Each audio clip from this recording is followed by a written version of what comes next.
tarde para você. O Botafogo se complicou na Conmebol Libertadores. 1-0 para a LDU. Estreia do técnico Arthur Jorge, mas daqui a pouquinho eu vou te mostrar e vou falar sobre isso, tá? Mas vamos começar com o Brasileirão? Vai começar o Brasileirão, né? E o Vasco estreia domingo contra o Grêmio. Jogo em São Januário. Você vai assistir ao vivo aqui na Globo às 4 da tarde. Paiê, ainda tá machucado, não vai poder jogar, mas falar pode, né? Pela primeira vez, o principal jogador do Vasco tirou um tempo para falar com calma com a imprensa brasileira. Bonjour. A primeira exclusiva do camisa 10 francês. De cara, dá para dizer que Dimitri Payet deve muito ao Vasco. Perguntei a ele se o Vasco o salvou. Sim, o Vasco e os torcedores me curaram, me fizeram levantar. Eu tava no chão. Vasco e ses fans. Em julho do ano passado, Payet se despedia do Clube do Coração, Olympique de Marselha, da França. Um rompimento doloroso para ele. Foi quando apareceu a proposta do Vasco. Quando eu cheguei, eu não estava bem de cabeça. Eu estava morrendo aos poucos. Eu precisava desse desafio, dessa pressão. Sem isso, eu não posso jogar futebol. Não posso jogar num clube que não tem ambição. A recepção no aeroporto foi uma festa. Foi inacreditável. Foi a primeira vez que me deram tanto amor sem que eu tivesse feito alguma coisa em campo. Foi uma recepção muito especial. Foi por isso que vim, é por isso que escolhi o Vasco. Desde então, em 7 meses, Payet disputou 28 jogos, deu 6 assistências e fez 4 gols. Foi importante na campanha de recuperação no Brasileirão do ano passado. O time não caiu. Esse gol de falta contra o América Mineiro foi o ponto alto. Payet! Gol do Vasco! Que isso, meu garoto, que golaço! Tanto por ser o gol da vitória, quanto pela comemoração dele fazendo referência ao maior ídolo do clube, Roberto Dinamite. Eu não planejei aquilo. Quando eu cheguei no estádio, eu vi muitos cartazes, balões, coisas que referenciavam o Dinamite. Ainda não sabia o porquê, mas entendi que era um dia particular, uma homenagem feita a ele e a outros vascaínos. Por isso, quando fiz o gol, foi a primeira coisa que veio na minha mente. Payet está morando sozinho no Rio. A esposa e os 4 filhos ficaram na França. Como a minha família não está aqui, eu não tenho outro objetivo que não seja trabalhar. Eu sou apaixonado por futebol. E quando você é apaixonado por futebol, você quer jogar em um clube assim, com esse tipo de torcida e num país como esse. E que ele está conhecendo aos poucos. Foi visitar, por exemplo, neste mês, a Vila Cruzeiro, comunidade do Rio onde Paulinho, colega dele de clube, cresceu. Tem mais a ver com o meu mundo. Eu cresci num bairro como aquele. A minha casa tinha 2 cômodos. Ele me convidou e foi um prazer ir até lá. Ver as pessoas, a alegria que elas têm de viver, a generosidade. Pessoas que não têm nada, mas que te dão tudo. São essas pessoas que vão ao estádio. Falei com o Paulinho que é graças a essas pessoas que nos tornamos os homens que somos hoje. Cercado de carinho e focado no objetivo, o craque francês analisa como será a temporada do Vasco. Precisamos ter a cabeça fria e os pés no chão. Como conseguimos nos manter na Série A daquela maneira no ano passado, é meio louco dizer que vamos jogar pelo título, pelos primeiros lugares. Temos que ir por etapas. A primeira etapa é neste domingo contra o Grêmio, em São Januário. Payet não deve ser escalado. Ainda se recupera de uma lesão no joelho direito e provavelmente ficará à disposição a partir da 4ª rodada. De fora, por enquanto, acredita no potencial do elenco. Temos a base de um time, mas temos ainda muito trabalho. Ainda temos muita coisa a fazer. Temos um grupo que é forte, unido, que passou por momentos difíceis. Se continuarmos conectados com esse trabalho, vamos ser recompensados. E a recompensa é ganhar títulos. Para se despedir, a marca dele. Quando eu cheguei era só aqui é Vasco. Depois aprendi que tem que ser aqui é Vasco. Aqui é Vasco. Ó, e daqui a pouco tem mais um especial da nossa série do Brasileirão. Hora de falar do Flamengo. Tite vai em busca do 3º título dele.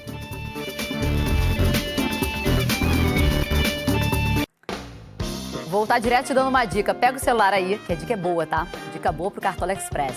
Amanhã começa o Brasileirão, o mercado já está aberto para a primeira rodada. Então aproveita, porque tem promoção especial. Bônus de depósito de 300% e cashback na disputa principal.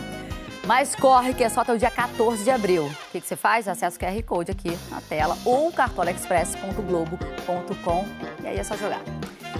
Flamengo estreia domingo no Brasileirão contra o Atlético Goianiense. Ano passado o Tite chegou já no finzinho do campeonato, né? Agora que ele pegou o time desde o início, ganha tempo, ganha confiança. Nação, eu sei todo o processo do trabalho, como se faz para ganhar no Campeonato Brasileiro. Eu já tive a oportunidade de ganhar 2. Eu tenho convicção e confiança na minha equipe. Resumindo, ganharemos o Campeonato Brasileiro, porque esse time joga muito. Você acha mesmo que o Tite ia falar dessa maneira, como se fosse fácil ganhar o Campeonato Brasileiro? Eu não tô com o senhor Adenor, não. Eu tô com o Gabriel, que imita a voz do Tite há 6 anos já. E aí, o Flamengo vai ganhar o Campeonato Brasileiro? Pergunta complexa, resposta curta, indefinido. Brasileirão 2024. Dá pra dizer que depois de nenhum título conquistado em 2023, esse ano os torcedores do Flamengo estão sim mais confiantes. A chegada do Tite em outubro do ano passado é um ponto forte desse otimismo. É sim o projeto de 2024, é a busca de uma retomada de vitórias importantes, da perspectiva de título, sim. Um projeto de retomada, de um time vitorioso com um investimento altíssimo. O último título de campeonato brasileiro do Flamengo foi o de 2020. Rogério Ceni era o técnico. Depois dele passaram pelo Flamengo Renato Gaúcho, Paulo Souza, Dorival Júnior, Vitor Pereira, Jorge Sampaoli, isso sem contar os técnicos interinos. E aí, enfim, o Tite. A exigência de Flamengo é muito alta. A exigência de Flamengo é muito alta. Eu tenho Consciência disso. consciência disso. O Gabriel mora em São Paulo e é fã assumido do Tite. Começou a fazer a imitação em 2018, quando o Tite era o técnico da seleção. E vem cá, ele já viu a sua imitação? Eu fiquei sabendo que já chegou nele. Como é que eu fiquei sabendo? Nós conversamos, sim. O Tite gravou um áudio pro Gabriel em 2022. Ele é bom mesmo, cara. Tu vai ser meu porta-voz, com uma condição. Depois tu responde todas as perguntas na sequência da coletiva aí. Já que o Tite levou na boa a brincadeira, o Gabriel respondeu então algumas perguntas de torcedores do Flamengo. A gente sabe como é que funciona a pressão do torcedor. Oi, Tite, meu nome é Ana Luísa. Eu sou muito fã do Bruno Henrique. Por favor, bota ele mais no Brasileirão. Eu confio no Bruno, sei que tu confias também. E existem processos para que ele jogue.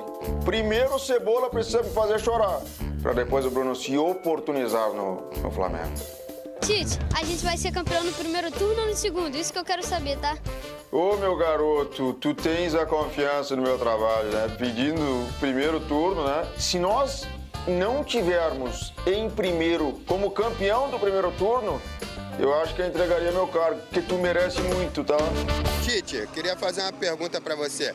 Gerson ou De La Cruz no meio-campo? São atletas de características diferentes. Resumindo, te respondendo, não posso te responder.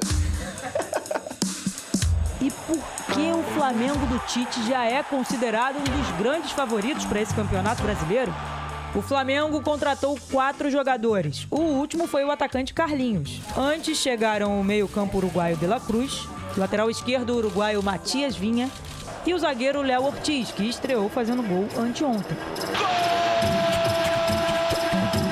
Léo Ortiz!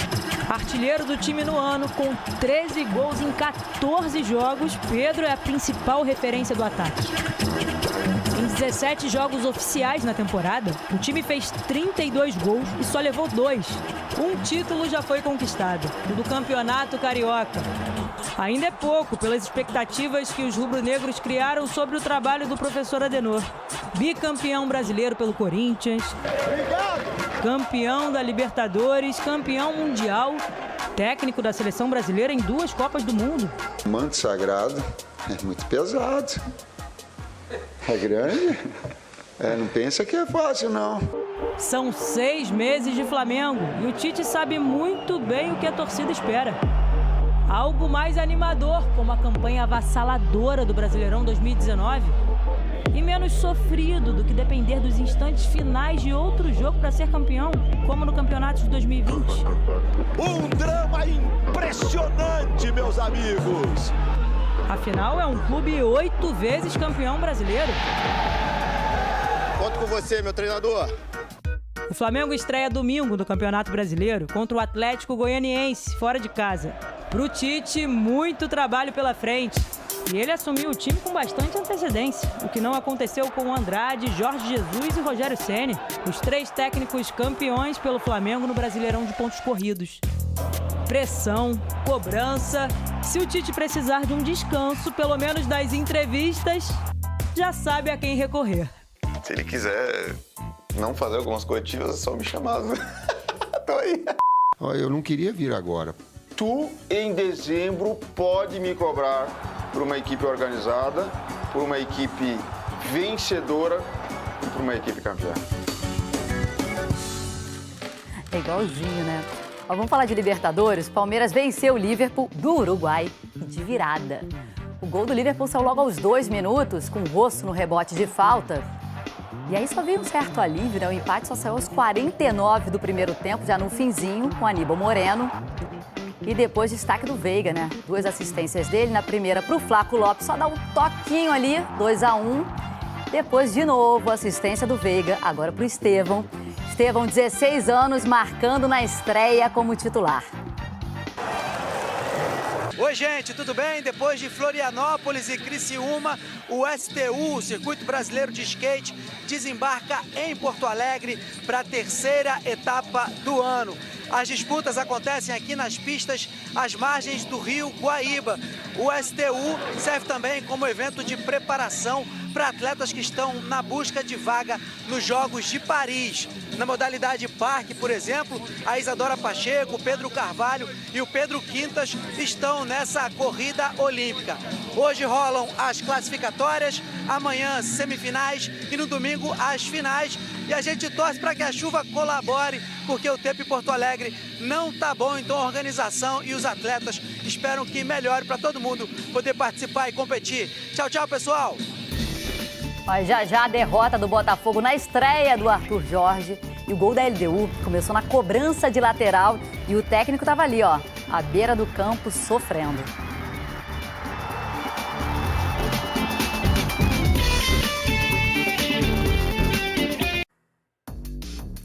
O Botafogo perdeu a segunda na fase de grupos da Libertadores e é o lanterna do Grupo B. Agora a situação é a seguinte, precisa se recuperar para chegar às oitavas.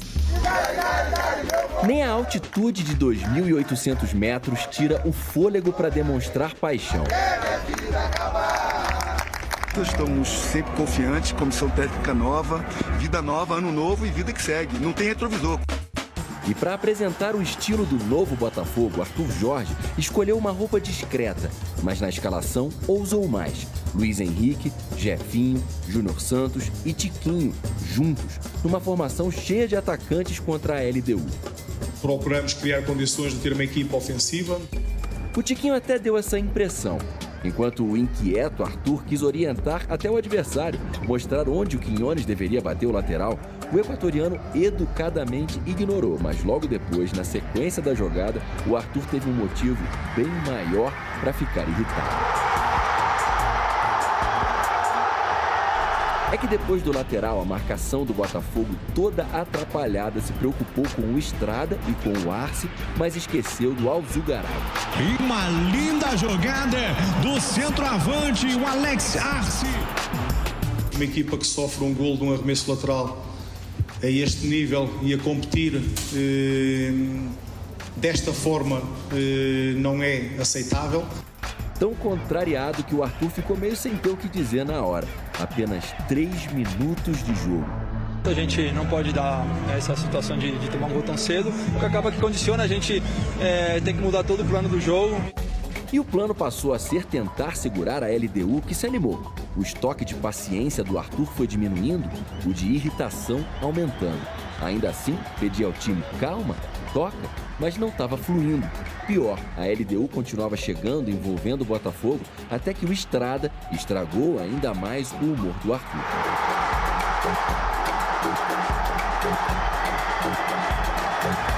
Só restava extravasar. Aí veio, enfim, uma boa notícia para ele. Na revisão do lance, o gol foi anulado por causa de um impedimento milimétrico na origem do lance. Essa reviravolta não significou uma mudança drástica no roteiro do jogo. A LDU seguia por perto do gatito com Arce. O final do primeiro tempo foi uma onda de finalizações equatorianas. Vidjamil, Arce, Estrada.